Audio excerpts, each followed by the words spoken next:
Hi guys, thank you for the comments on my last video. I love and respect each one even if we don't agree. Firstly, I want to thank Some Guy TM for the very constructive comment that they left on my last video. I hope this one is a little more attention grabbing. I am structuring this video very intentionally to be as short as possible while still covering as much ground as possible, so please bear with me while I really quickly touch on this comment, because although I think the opinions shared in it are very valid, this idea is kind of a big reason why Superman is so misunderstood. A lot of people think that Superman and Clark Kent are different, and they are, but it's a little more nuanced than that, and I know that term gets thrown around a lot, but it mostly means I don't want to go through 90 years of history right now, so I'm just going to use one word. It's more nuanced. To help make it a little easier to understand, I'm going to adapt this idea into a pretty simple diagram that I hope makes sense to you guys. This diagram is a very basic understanding of Superman that I think most people have. They see Clark Kent as the disguise because he has so many negative traits, and Superman can't be that clumsy because otherwise Metropolis would get destroyed every other day, right? But in actuality though, I think Superman could also be seen as the disguise more than Clark Kent. He seems emotionless because while he is incredibly empathetic, he can't really let himself be sad, at least not publicly. He's trying to be a symbol of hope, and hope can't be sad. He decides to put on a mask all the time. He's all smiles forever, and occasionally you'll see him be upset, but that's just the true him peeking through a little bit. Speaking of which, moments where you see Clark and Superman acting out of character are moments where we see this true self, who for the sake of this video, I am going to call Kal-El. I want to be very clear. I know Kal-El is his alien name, and it seems a little contradictory for me to say that he's not an alien pretending to be human while using his alien name to represent his true self, but I think the name fits a good middle ground between his personal life and his alien life, which is what Clark and Superman represent, respectively. Also, it's a YouTube video. I need a different name for the analogy to make sense. Superman doesn't pretend to be Clark, and Clark doesn't pretend to be Superman. It's written very well by Tom King in the page of Heroes in Crisis number 2, this one on screen right now. Clark just wants to live a normal life. A life doing what he loves to do with the people he loves to be with. He acts dorky and clumsy to make people not consider him to be Superman while still helping people on the streets as Clark Kent. Superman doesn't need glasses. Superman doesn't trip over his feet. Superman wouldn't be a news reporter in the city.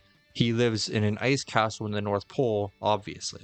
I already talked about Superman and how he's so different from Clark, so I'm just going to say that both of them represent very crucial aspects of Kal-El. He's optimistic but realistic. He's confident but has his anxieties. Perfect physically but flawed mentally. He is intrinsically human. Raised to be good by good people, but he's naturally alien. Born to an advanced super race, light years away. This is all important to help you guys understand my shortcomings with how Superman is represented in media, and a big contributor to that representation is this series of movies, particularly this one. I don't want to be all negative, however. I do think that this series has some pretty good stuff going on, and I won't focus on a lot of them in detail, but I'm going to make an active effort to talk about the good stuff too, starting with the main topic of this video: what is good about Batman vs. Superman? Well, I'm kidding. There's actually a decent amount that I do like, and as I said, I'm not going to go into a lot of detail about it, but I will start by saying I love the Batman stuff in this movie. I'll be honest, a lot of the more specific Batman details are kind of my blind spot right now. I just haven't gotten the Batman itch when it comes to reading comics yet, but I do think I know enough to make this video, which is more than I can say about Zack Snyder. Sorry. But obviously Zack didn't read that much Batman comics. But I do think a couple people on his team must have. They even have him and his parents leaving a theater that's playing Zorro, and while the headlines is Excalibur, which kind of suggests that that's what they were watching, the Zorro reference is pretty cute. Anyways, let's talk about the main point I like about the casting in these movies. Henry Cavill and Ben Affleck are great casting for the Blue Boy Scout and the Cape Crusader respectively. I definitely won't have a section later in this video where I turn this into a negative. Don't look at the chapters. The next big thing that I like is Clark's interest in journalism. I read on it before, but it's actually pretty cool that Clark takes his job seriously in this movie and wants to tell stories about the Batman and how he's a threat to the disenfranchised in Gotham. Oh yeah, I love Batman's suit. I don't even have a rebuttal for this like I hinted at earlier. I'd probably talk about the Batmobile, but I love his suit. Even his armored suit looks pretty good. Some other comic book YouTubers have mentioned that it's dumb for Batman to use a smoke bomb against Superman, but I'm pretty sure it's a lead smoke bomb. I just wish we were shown him making the smoke bomb or learning that Superman is weak to lead. I don't know how, but in this movie, everybody knows that Superman can't see through lead. It's not even mentioned in the first movie, so I don't know where it came from. I also like this warehouse fight scene a lot. I think everything about it's pretty good. If you just removed a lot of the like obvious lethality, I'm able to suspend my disbelief enough to see it as just a good Batman fight scene. I do think that Bruce Wayne would act how he does in this movie, to a degree, but we'll get to that later. I think that, like Superman, Batman can be very easily boiled down to Bruce Wayne is the mask, blah blah blah. But there is, again, more nuance to it. Bruce Wayne chooses to act like a shitty person so that people don't suspect him of being Batman, but he's a really good person. He cares about the people of his city, his employees, and especially children, orphan children, get a little bump up on the priority list. So I can see Bruce Wayne helping this little girl and his employees. I can see him seeing Clark as a threat to humanity, especially after his actions in the last movie. Most iterations of this character kind of have to make Batman a little paranoid and speculative, but in this movie we directly see how he comes to the conclusion that Kryptonians are a threat to people. Like, yeah, if I saw Superman do this in real life, I would also think he's an evil monster demon. I also think it's cool how he drives this little car like he's gonna drive the Batmobile later in the movie. I love moments where we see Bruce Wayne drop the persona and basically become Batman out of instinct to save people. It's always super cool. It makes me giggle and kick my feet in the air like a schoolgirl. Also, when I was watching the movie, this horse just appears out of nowhere. I don't know where the fuck it comes from, but I was dying while writing the script. It's just really funny. Anyways, this opening is low-key cold as fuck. This shit is so tight. Like, this is a movie. This is a superhero movie. I just hope it stays this good the whole way through. What is bad about this movie? It's insane that this guy and these employees stayed in the building for so long. Some of them even died doing so. I don't like that they called this guy Jimmy Olsen just to have him be a CIA op who gets fucking executed by terrorists. It feels like a spit in the face of Superman fans, I'm not gonna lie, but whatever. They just wanted Lois here so that they can have Superman take down this general guy. And I'm trying really hard not to say that the general should be dead, but those were a lot of hard stone walls being slammed through really fast with no protective gear whatsoever. It would actually be so bad if this general ended up dying, because this entire movie kind of revolves around the fact that Superman was framed for murdering these terrorists, which I think could be very interesting. It could be cool to see how Superman works with everybody to prove his innocence, maybe have Lois Lane working undercover to figure out who the guys who framed him are, while Superman is out in the public doing good deeds. And they kind of do that, but not in a way that ends up mattering by the end of the movie. They just let Lex Luthor into this crash site of an alien spaceship with no protective gear. Even the scientists who work here are smart enough to wear protective gear. Also, this line feels like it was written out a certain way, but was translated to the screen poorly. The complete remains of the dead alien for testing. You want Zod's body? Okay.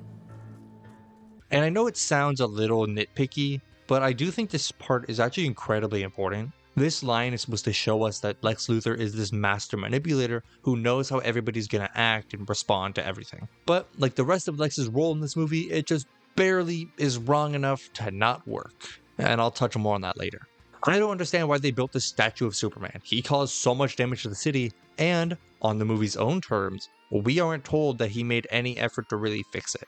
Clark says that the cops are seemingly helping Batman attack poor people in Gotham, but also, like, most of them haven't seen him before.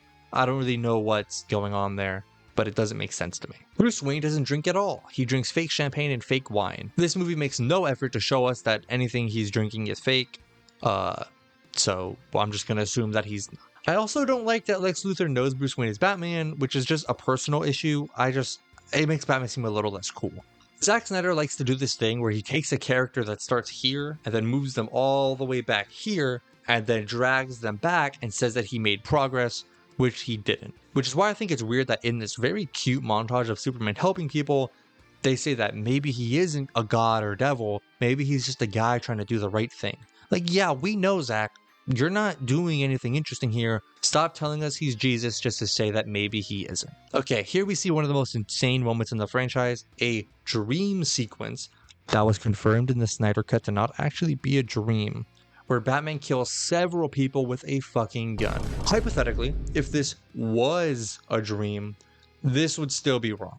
Other YouTubers have said this, but Batman as a character is so focused and driven in his mission that his brain doesn't see himself as anything but Batman. And Batman does not kill, Batman does not use guns, Batman does not use guns to kill people. Similar to my Superman killing a villain exception from the last video, one time that Batman has aimed a gun at a villain, like in Batman Beyond, afterwards he quit being Batman immediately. He didn't even kill the villain, he just pointed a gun at them and then quit being Batman. Batman does not kill people, especially not with a gun. It's not hard. It's been going on pretty well since the 40s. I don't hate tank Batmobiles. I think they fit the version of the character that's supposed to be a little more grounded and realistic. He would have a super high-tech car that does everything. It is super indestructible. And I do like when they're more like cars, but this one isn't that bad. But I don't like how lethal this car is. Why does it have half the shit on it if Batman doesn't intentionally kill people? This movie is going out of its way to simultaneously make the characters do stuff that is directly killing people, but also trying to spin it in a way that they're being framed for murder. They're so scared to make Batman and Superman officially killers, but also want to tell this gritty, realistic story that Batman and Superman straight up kill people. Like in this scene. Again, I know what I said in the last video. This whole dock scene though is an egregious example of Batman murdering people, but he pretends that it's all accidentally. Not only does a real Batman not do things that could even accidentally kill someone, this is not an accident. He riddles this car with bullets while the back is open. So he's killing a person with a gun, then he makes the car flip over several times, which definitely killed several other people. Maybe the driver lives, if Batman didn't drive through the car, blowing it up, definitely killing everybody inside.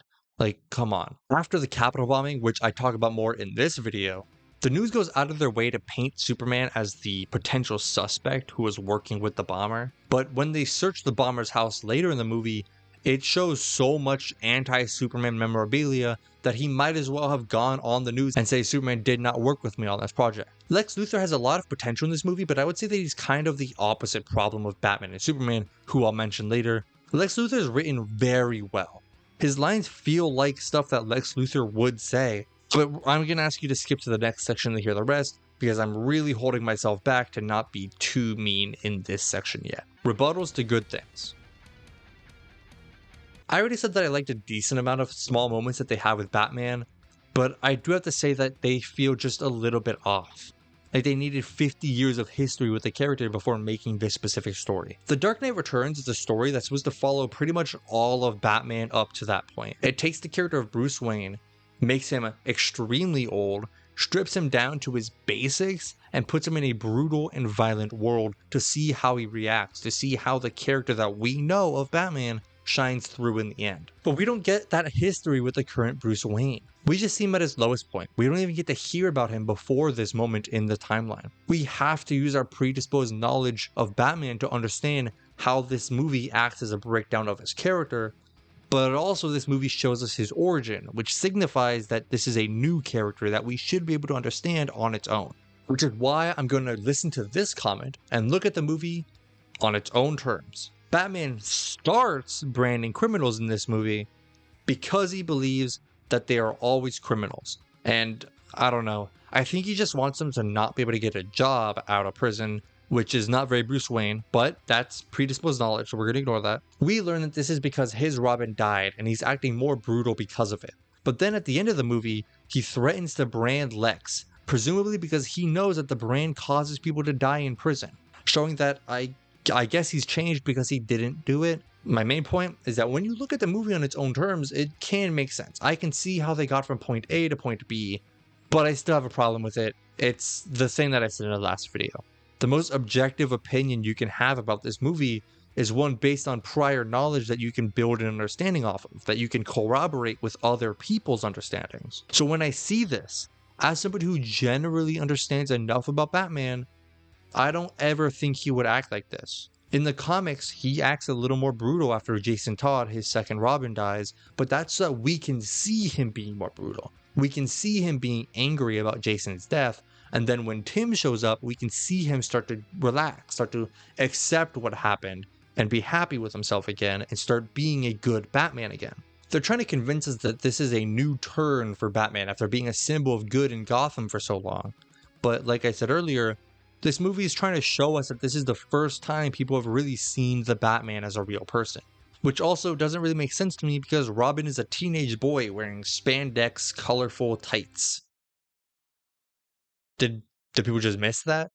Are they dumb? Like, how do you not see that? Again, it feels like they had an idea for how the world would work, but they forgot that in order to properly adapt the comic this movie is based off of, Batman needs a long history, not just being Batman, but having a Robin, being in Gotham, and knowing Superman. Again, this movie should not have been the second in the franchise. It just makes the characters feel weird.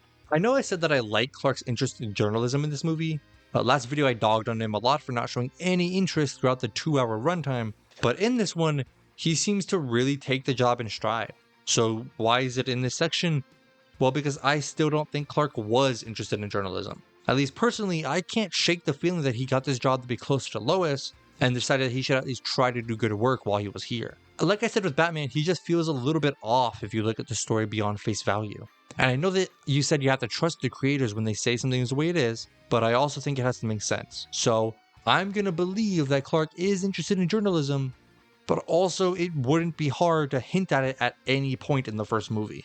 I'll mention this in the next section, but it really does feel like so much of Clark's driving force is Lois Lane, and I think that's very intentional. I think that Jesse Eisenberg was not good casting for this role. Not only do I think that, while I don't mind Lex being early on and having hair, I think his physique doesn't read human trying to be powerful. It reads as, oh, the guy who played Mark Zuckerberg is reading the lines of a human trying to be powerful. Which leads me into the next section, the main problem.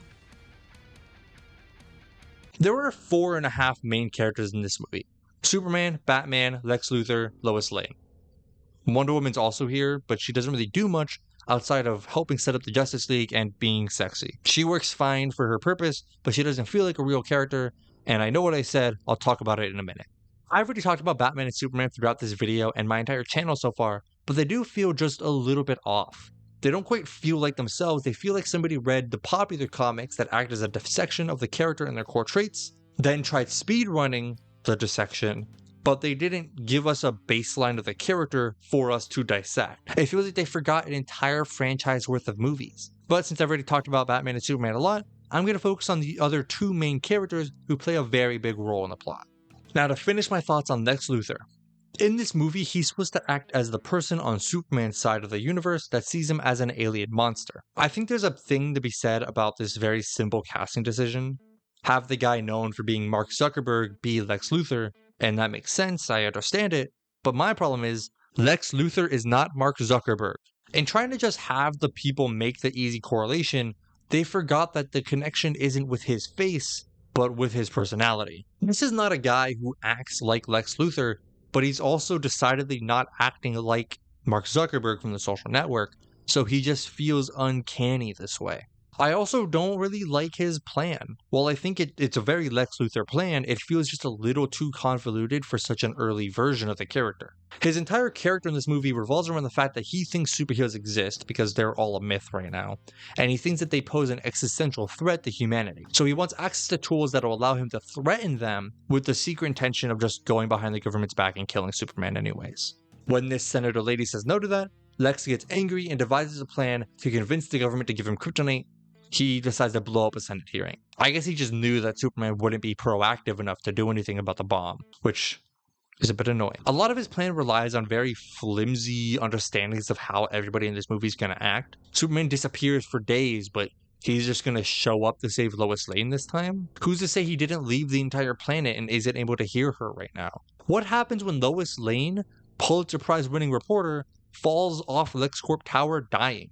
What happens to the company? It's weird that he always has a backup plan too, which could be interesting, but I think it only works if they didn't make it seem like he foresaw all these outcomes. Again, this is an early Lex Luthor. This is the first time he's really done villain stuff. It could be cool to see him take time to make new plans. Maybe after the senator tells Lex no to the import of a massive chunk of kryptonite, maybe he ends the conversation and then we see him in his room alone throwing a little tantrum. This could fit into his rich kid character. He's not used to not getting his way, and then he gets violent and petty.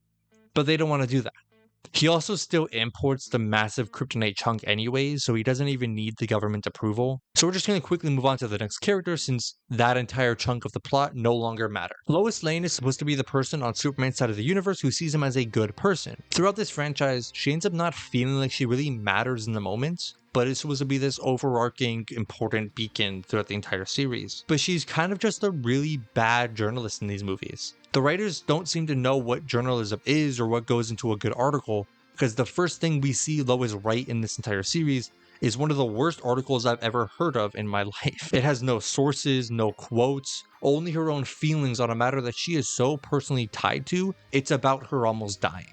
Then her editor rightfully says, "We can't publish this." And her first response is that she's a Pulitzer Prize winning journalist, so they have to trust her. This all must be true, but her editor still says no, obviously. So she leaks the story before going to Clark to get his side of the story. Also, people have said this a lot, and I try to disagree. I really try to disagree, but I can't see the chemistry between Lois and Clark. I really did try.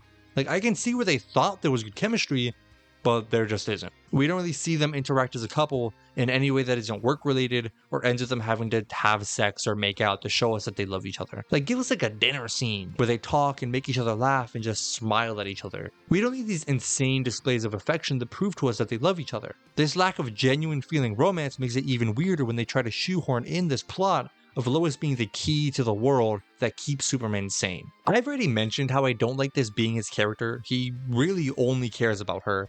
And I said in my Man of Steel video, but Lois is there at every important point in that movie. She drives him to do the plot. Sure, events would have still happened without Lois, but without her, Superman wouldn't really have had a reason to side with Earth. She has to be there for this version of Clark to exist, but while she's here, she doesn't really do anything important. Lois Lane is usually off investigating stuff on her own and then ends up crossing paths with Superman because either she's in danger and he goes to save her, or because the stuff she ends up doing ties with whatever Clark is doing. Lois serves to investigate and help put an end to the deeper roots of the big bad that Superman fights publicly. They work side by side, independent, but ultimately together. In this movie, Lois doesn't do much on her own aside from speaking to a terrorist, which was technically orchestrated by Lex Luthor, so her entire character in this movie is based on how the two powerful men in her life force her to do what they want her to do. Her whole point in the story, again, is to tie herself to Clark in a way that serves to be a tether between him and Earth. It's just wrong and a little sexist. This whole movie feels like it was rushed. The guy who made it read a few comics that looked cool and then wanted to retell their stories without actually telling the stories. It looks like he saw all of his characters at the most surface level and then just did that. Because that's what he does. Zack Snyder looks at things at the most surface level and he does that. He doesn't like comic books. He doesn't like comic book characters. He doesn't understand what a realistic and dark comic book movie is, because he thinks that a realistic and dark Batman movie is one where he gets sexually assaulted in prison. Because he thinks that all superheroes are sexually repressed deviants. Because he can't think beyond his uneducated and childish surface level understanding of anything. He should have never been allowed to have his own cinematic universe, especially not one as historic and important as the DC universe. This entire thing felt like it was so rushed that they skipped over 60 years of character development just to shove the death of Superman into the second movie in the franchise. I don't really have too much more to say about this movie. I hope I was able to accurately describe my thoughts and feelings in a condensed enough way. So now I'm going to actually try to tell you guys why I'm picking my number score, because I can't just arbitrarily give it a 4.5 out of 10 again, I'm sorry. So I think that of the 4.5 characters that make up the entire plot of this movie, this movie is literally about these 4 or 5 characters. Batman is done half right, pretty good, but just falls short. Superman, he's barely at the point that we would want him to be at this point in the story before he dies. So we're going to say he's half done there. Lex Luthor, great writing. He just stumbles and falls barely at the halfway mark. I blame the casting. And then we have Lois Lane and Wonder Woman, the two most important pop culture feminist icons who literally just changed the entire storytelling medium of comic books forever. And then they're boiled down to either how sexy they are or how important they are to the men in their life. It's interesting how the 3 men in the movie get a character arc, get something resembling their true selves, but the women are just sex objects who make the men do things. Anyways, out of the 4.5 characters, they get 3 right and 2 basically don't exist. So I'm going to put it on a 10-point scale and round it down because I don't like this movie just at all. And it becomes a 3 out of 10. So I hope that clears up any misunderstandings. I hope that this was a better video. Thank you for the support. Please subscribe. Goodbye.